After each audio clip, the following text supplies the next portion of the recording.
Assalamualaikum warahmatullahi wabarakatuh. Selamat siang dan salam sejahtera untuk kita semua.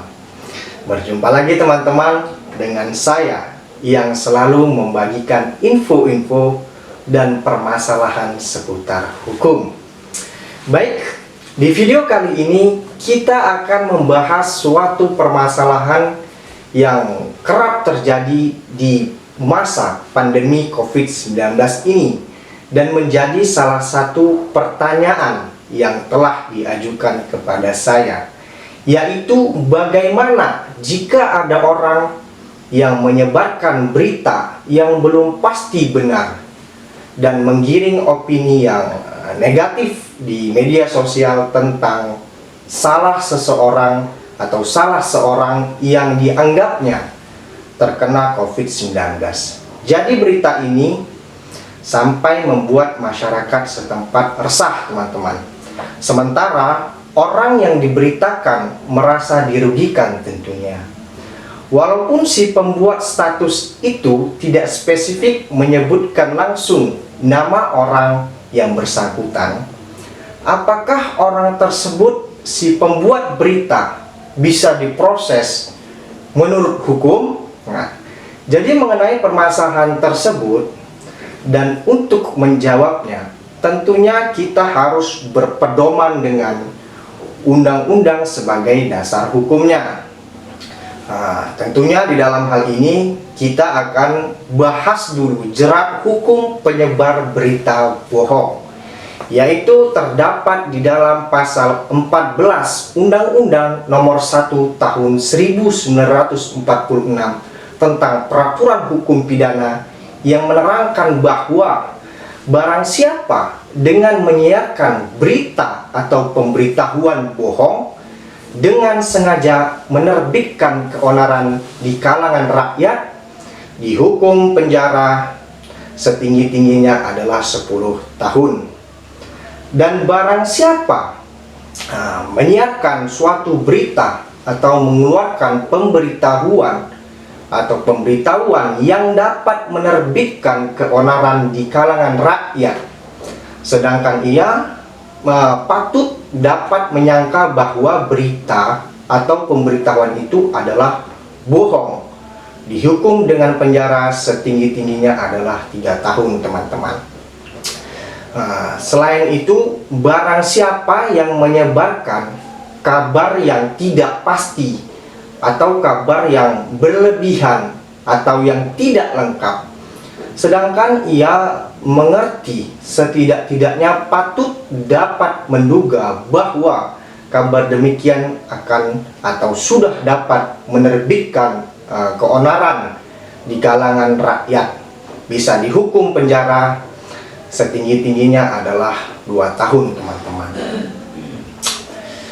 Jadi teman-teman, berdasarkan isi pasal tersebut ada 3 kategori penyebar berita seputar virus corona atau COVID-19 yang menjadi penyebab keonaran yang dapat dipidana, yaitu yang pertama, yang mengetahui ketidakbenaran berita tersebut dan sengaja menyebarkannya.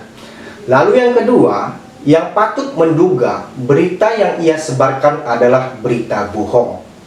Dan yang ketiga, yang menyebarkan berita yang belum pasti atau berlebihan atau tidak lengkap, maka sepanjang penyebaran berita seputar virus corona atau COVID-19 memenuhi unsur-unsur tersebut yang telah saya bilang tadi, yakni mengakibatkan keonaran di masyarakat, baik dengan sengaja atau ia patut menduga akan menyebarkan keonaran, penyebar berita tersebut dapat dipidana, teman-teman, berdasarkan Undang-Undang Nomor 1 Tahun 1946. Lalu pembahasan kita yang kedua adalah berkaitan dengan pertanyaan tadi. Saya melihat ada unsur pencemaran nama baik dan fitnah di sana. Karena berita bohong tersebut bersifat implisit dan menghasilkan stigma negatif terhadap suatu pihak dan merugikan pihak tersebut, maka si penyebar berita tersebut juga dapat dilaporkan atas tindak pidana pencemaran nama baik atau fitnah. Maka dalam hal ini kita merujuk pada tindak pidana pencemaran nama baik melalui sistem elektronik.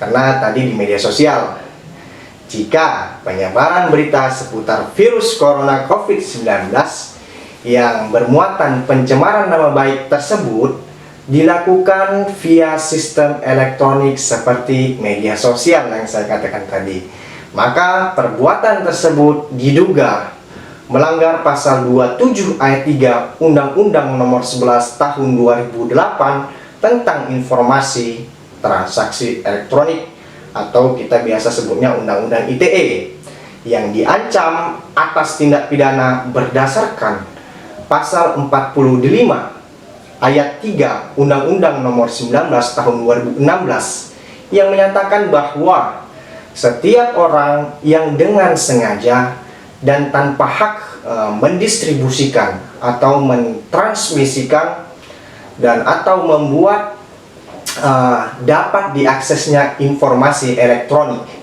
atau dokumen elektronik yang memiliki muatan penghinaan atau pencemaran nama baik sebagaimana dimaksud dalam pasal ini, di pasal 27 ayat 3 dapat dipidana dengan undang-undang dan dengan pidana penjara paling lama adalah 4 tahun atau denda paling banyak adalah sebesar 750 juta rupiah. Jadi teman-teman, perbuatan menyebarkan informasi seputar virus corona ataupun COVID-19 yang bermuatan pencemaran nama baik atau fitnah melalui sistem elektronik atau media sosial dipidana berdasarkan ketentuan Undang-Undang ITE yang telah saya jabarkan tadi. Dan di dalam ketentuan tersebut merupakan delik aduan teman-teman. Maka pihak yang merasa dicemarkan nama baiknya atau difitnah atas penyebaran berita seputar virus corona atau COVID-19 dapat langsung kita mengadukan dugaan tindak pidana tersebut kepada pihak kepolisian. Nah, jadi begitulah teman-teman jawaban dan hasil pembahasan kita kali ini. Semoga bisa bermanfaat untuk kita semua. Amin amin ya rabbal alamin.